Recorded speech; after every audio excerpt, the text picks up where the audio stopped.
Les populations du Sahel, le Mali, le Burkina et consorts soutenaient fermement ce groupe-là, le groupe Wagner. Est-ce qu'ils ont réussi la mission? Qu'est-ce qui s'est passé? Il faut savoir déjà que de nombreux analystes sont d'accord pour signifier le fait que ce fut un échec diplomatique, militaire, politique, bref, un échec à plusieurs niveaux. Dans cette vidéo, on va concrètement savoir qu'est-ce qui s'est passé et pourquoi est-ce que le mouvement Wagner a quitté le Sahel. Alors, en ce qui concerne l'aspect militaire du groupe Wagner, il faut savoir qu'il y a eu de véritables défaites, de très grandes défaites, qui n'étaient pas à la hauteur de l'espérance que certains ont mis en ce groupe militaire-là. On se rappelle par exemple de Tianzaoten ou de Tangtu. Parlons d'abord de Tianzaoten. En juillet 2024, on se souvient d'une grande défaite où environ 130 soldats sont morts. On parle des soldats de l'alliance entre le groupe Wagner et l'armée malienne. Ils ont connu cette défaite face à l'attaque du groupe rebelle du cadre stratégique de la défense du peuple de l'Azawad, qui selon Crisis Group, dans le rapport Sahel 2024, a expliqué que c'était une défaite inattendue, où ces soldats-là vont connaître une perte qui était inimaginable. Parce que le groupe Wagner, du haut de son expérience et de son armement, pouvait normalement, surtout qu'il remplaçait l'armée française, réussir cette mission-là. Mais celle-là va se solder comme étant un échec. Mais au-delà de cette grande défaite, il y a aussi ce qui s'est passé à Tombouctou, où on parle de 60 soldats qui sont morts. Et c'était très récemment, en juin 2025. Là maintenant où on vous parle, la défaite qu'ils ont connue suite à l'attaque du Jenin. C'est une attaque surprise qui va les prendre rapidement et 60 morts sont comptés. Et ça, ce sont les données officielles. On peut aller un peu plus loin en faisant d'autres investigations et peut-être même voir qu'il y a plus que ces chiffres qui sont donnés. Il faut savoir qu'il y a une volonté de l'armée malienne de récupérer ces sites. Quand on parle de Tianzaoten ou de Tangtu, qui sont des sites principaux, majeurs, il fallait les récupérer. En ce sens qu'en 2024, on lance ce qu'on appelle l'opération Vengeance, qui est menée simultanément et en collaboration par l'armée malienne et le groupe Wagner. Ensemble, ils vont tenter de récupérer les sols conquis. Mais de nombreux médias, tels que Le Monde Diplomatique, Reuters Afrique, vont dire que, en réalité, cette mission n'a pas eu lieu.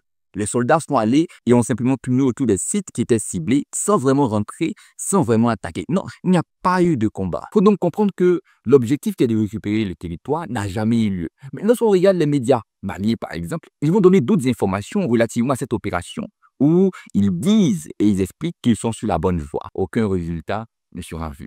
Mais au-delà de tout cela, il y a aussi des actions qui ont été commises. Et l'une des périodes les plus alarmantes est mars 2022, où on a ce qu'on appelle l'opération Moura, qui va se solder par un gros échec, mais surtout des civils qui vont mourir de façon inattendue. Selon Human Rights, on voit qu'il y a environ 500 civils cités qui ont été tués au cours de cette opération. Il y a des actions qui sont commises par le groupe Wagner en collaboration, notre LD ici, avec l'armée malienne. Il y a aussi eu une période donnée où le groupe All Eyes on Wagner a republié grâce à une fuite sur Telegram des informations selon lesquelles, en réalité, il y a une division à l'intérieur de la collaboration entre le groupe Wagner et l'armée malienne. Par exemple, les soldats du groupe Wagner se moquaient des soldats maliens sous prétexte que ceux-ci n'avaient pas vraiment le talent pour reconquérir leur territoire. Ils étaient nuls, non, c'était des amateurs. Il y a donc eu à partir de cette période-là des différends qui vont commencer à naître, des querelles au niveau de la collaboration, où certains soldats maliens ne sont plus d'accord à l'idée de collaborer, de participer, d'aller sur le champ de bataille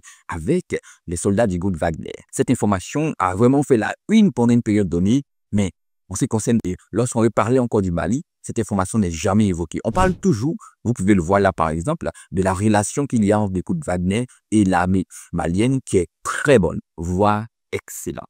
Mais en interne même, au niveau du Mali, il y a eu déjà des séparations, des voix qui différaient de celles des dirigeants maliens.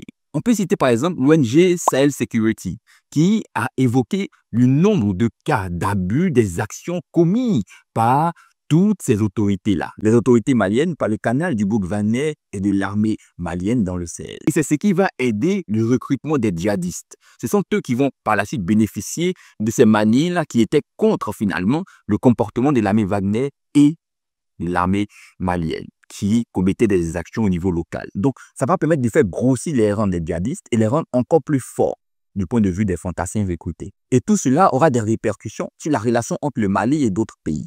L'un des cas les plus importants et les plus visibles pendant un moment donné a été celui de l'Algérie. Il y a même eu récemment la question du drôle malien en Algérie. La tension diplomatique entre l'Algérie et le Mali est montée d'un cran. Selon l'Algérie Presse Service, on a même remarqué que l'Algérie demandait au Mali d'abandonner sa relation, on pourrait dire ici, avec le groupe Wagner. Parce que le groupe Wagner pour l'Algérie était coupable de nombreuses exactions et à la base de nombreux problèmes qui ont caractérisé, touché cette partie du continent-là et qui ont permis même qu'il n'y ait pas d'avancée en ce qui concerne la lutte contre le terrorisme dans cette zone-là. Mais tout ça va permettre à ce qu'on puisse comprendre finalement. Parce qu'il faut savoir que selon l'Observatoire des conflits africains, l'État malien payait environ 10 millions de dollars américains au groupe Wagner pour pouvoir lutter en sa faveur. Donc le groupe Wagner vient, finit sa mission entre autres parce que le 6 juin il est parti, mais on se rend compte qu'il n'y a pas eu de résultat. Alors qu'il payait 10 millions de dollars par mois. Finalement, on a comme l'impression qu'il n'y a pas eu de retour sur investissement.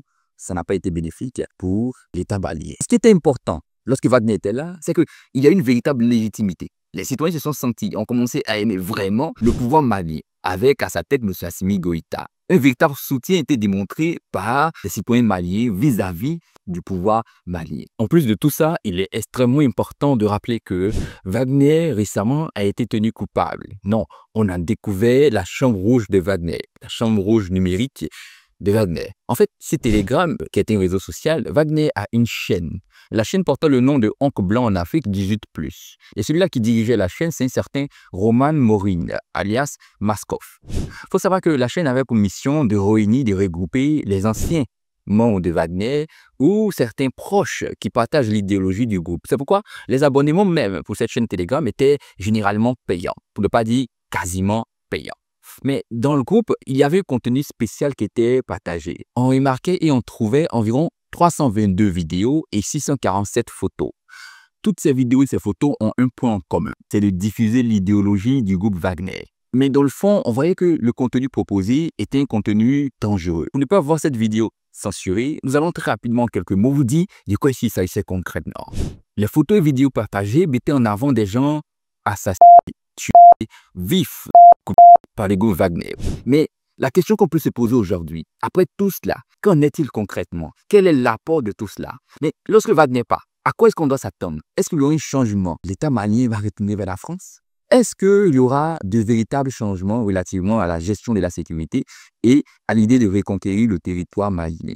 Qu'est-ce qui va se passer? Voici la question qu'on pourrait se poser, ou voici les questions qu'on se pose. De votre côté, quelle est la question que vous posez et qu'est-ce que vous vous dites déjà? Qu'est-ce que vous pensez déjà à tout ce qui vient de se passer? Dites-le nous en commentaire et n'oubliez pas de vous abonner, de laisser un cœur et on se dit à très bientôt pour une autre vidéo de ce genre.